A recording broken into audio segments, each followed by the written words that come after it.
దేన్ని భూతద్దంలో పెట్టి పెద్దగా చూడొద్దు. భయాన్ని ఎదుర్కోవాలి. భయపడి ఒక మూల కూర్చుంటే మీరు ఇంకెప్పటికీ ఆ భయం నుంచి బయటికి రాలి. భయాన్ని అధిగమిస్తే మనిషి ఎంత స్థాయికి ఎదుగుతాడు అని చెప్పడానికి. భయము ప్రతి ఒక్కరికి ఉంటుందండి. కొంతమంది చూపిస్తారు, కొంతమంది చూపించారు. మీలో ఉన్న ఈ భయం అనేది ఒకరోజు మీకు ధైర్యంగా మారుతుంది. సో మీరు ప్రపంచాన్ని ఈ కోణంలోంచి చూడాలంటే మీ అవుట్లుక్ వేరేగా ఉండాలి.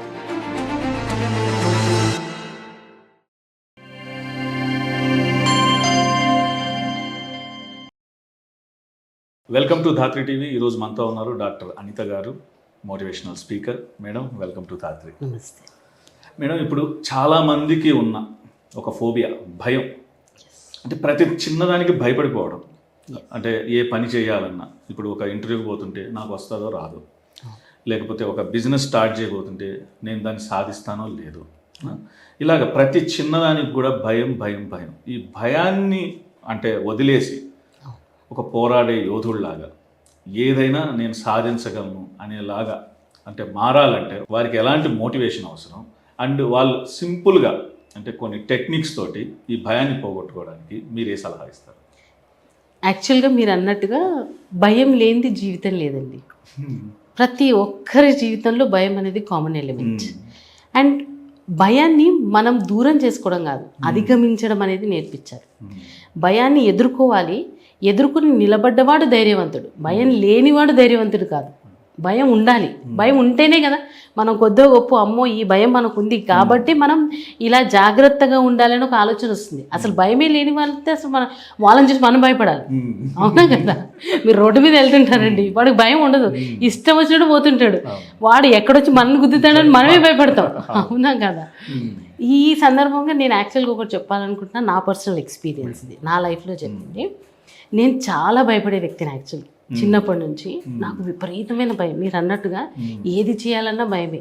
ఎందుకంటే నేను పెరిగిన సర్కమ్స్టాన్సెస్ అట్లా చాలా వెరీ లో మిడిల్ క్లాస్ నుంచి వచ్చాము. పేరెంట్స్ కూడా అంత ఎడ్యుకేటెడ్ కాదు. నాకు ఎప్పుడు నా ఫ్రెండ్స్ నా సర్కిలే, ఇంకా వేరే వాళ్ళ దగ్గరికి వెళ్ళాలని ఉండదు, ఎవరితో మాట్లాడని కూడా పెద్దగా ఉండదు. బట్ నా ఫ్రెండ్స్తో మాత్రం చాలా బాగా టైం స్పెండ్ చేస్తాను. I enjoy. కానీ లైఫ్ ఎప్పుడు ఒకలా ఉండదు కదా, మారుతుంటుంది. ఒక స్టేజ్ వస్తుంది. ఇప్పుడు నా లైఫ్లో ఒక స్టేజ్ వచ్చింది. ఎక్కడ నేను తెలుగు మీడియం నుంచి ఇంగ్లీష్ మీడియంకి మారాల్సిన స్టేజ్ వచ్చింది. ఇంగ్లీష్లో మాట్లాడాలంటే భయం, ఇంగ్లీష్ మీడియం తీసుకోవాలంటే భయం. ఇవాళ చాలామందికి ఆ ప్రాబ్లం ఉంది. ఇంగ్లీష్ అంటేనే భయం ఫస్ట్ ఆఫ్ ఆల్, ఎందుకంటే అది మన సబ్జెక్ట్ కాదు.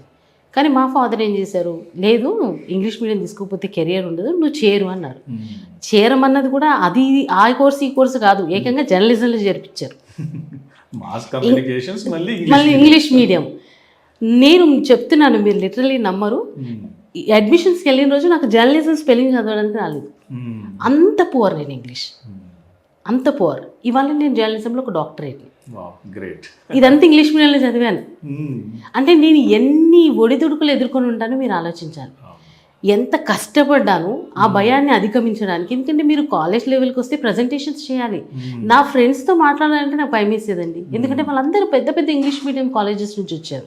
వాళ్ళ క్లాస్లో అంతా ఇంగ్లీష్లో మాట్లాడతారు. నాకు పొడిస్తే ఒక ఇంగ్లీష్ బుక్క రాదు. ఇవాళ వాళ్ళు అంటారు, అనిత నువ్వు ఎంత ట్రాన్స్ఫార్మ్ అయ్యావు అనేసి. అంటే ఆ భయాన్ని నాలో ఉనింది, కానీ ఆ భయమే ఈరోజు నాకు ధైర్యం అయింది. మీరు ఇప్పుడు నాతో గంట సేపు ఇంగ్లీష్లో మాట్లాడమంటే ఆగకుండా మాట్లాడేంత కెపాసిటీ నాకు వచ్చింది. ఎలా? ఆ భయాన్ని నేను అధిగమించాను. నేను ఎన్నో అవమానాలు ఎదుర్కొన్నాను. నాకు వచ్చినా రాకపోయినా ఆ బట్లర్ ఇంగ్లీషే మాట్లాడేదాన్ని. నవ్వేవారు మొహం మీద, భయపడలేదు. ఒక స్టేజ్ వచ్చిన తర్వాత ఇంకా అది అలవాటైపోయింది నాకు. భయాన్ని ఎదుర్కొనే ప్రాసెస్ చెప్తున్నాను మీకు. ఒక స్టేజ్ వచ్చాక నాకు ఆ నవ్వు కూడా అలవాటు అయిపోయింది. వాళ్ళు నవ్వినా పర్వాలేదు, నాకు రావాలి అంతే. ఈ నవ్విన నోరులు నేను ఒకరోజు మూయించాలి. అలా బలంగా నిర్ణయించుకున్నాను.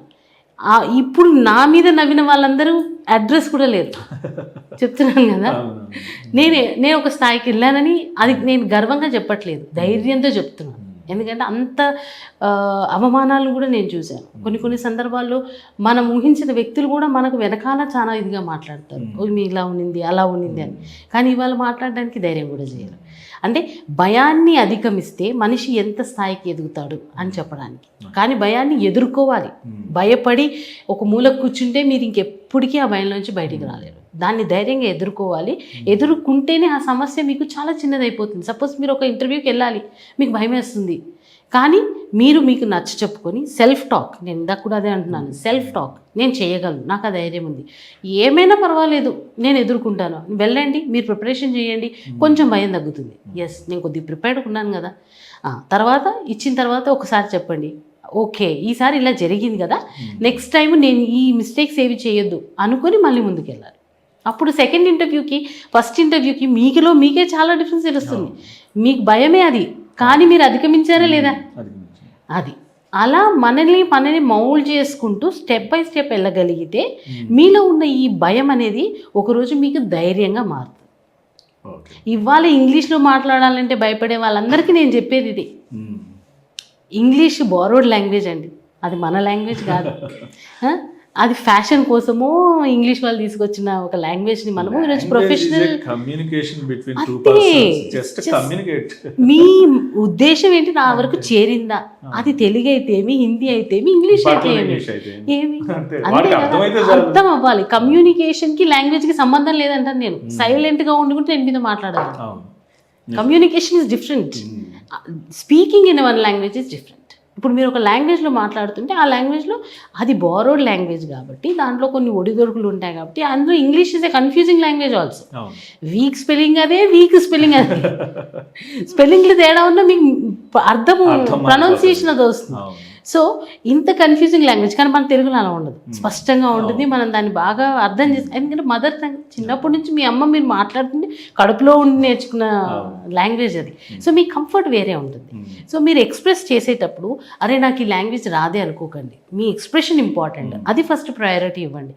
మీకు ఇంగ్లీష్ రావాలి అంటే కాన్స్టెంట్గా మాట్లాడాలి, ప్రాక్టీస్ చేయాలి, దాని మీద మీరు ఎక్సర్సైజ్ చేయాలి. ఒక రోజుని కాదు, డైలీ దాన్ని అవమానాల్ని కూడా పట్టించుకోకుండా అబ్జర్వ్ చేస్తూ చేయగలిగితేనే ఏదైనా సాధ్యమవుతుంది. దేన్ని భూతద్దంలో పెట్టి పెద్దగా చూడొద్దు.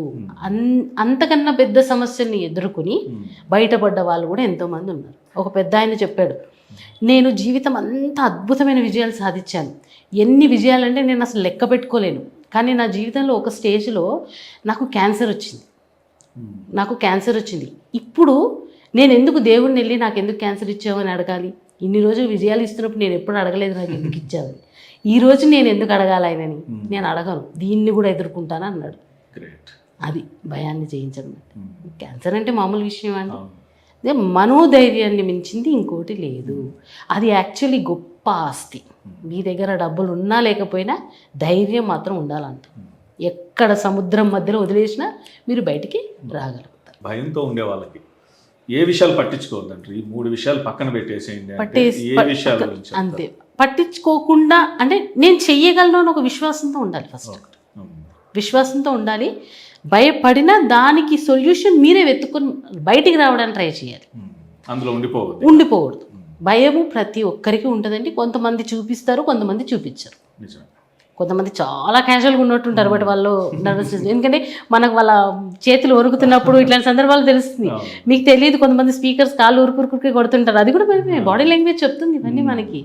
కొంతమంది కవర్ చేసేస్తారు కానీ మాట్లాడుతూ ఉంటారు. సో భయం లేకుండా ఏ వ్యక్తి ఉన్నారన్న ఫస్ట్ పాయింట్ తెలిస్తే మీరు ఒక్కరే భయపడుతున్నారన్న భయం పోతుంది.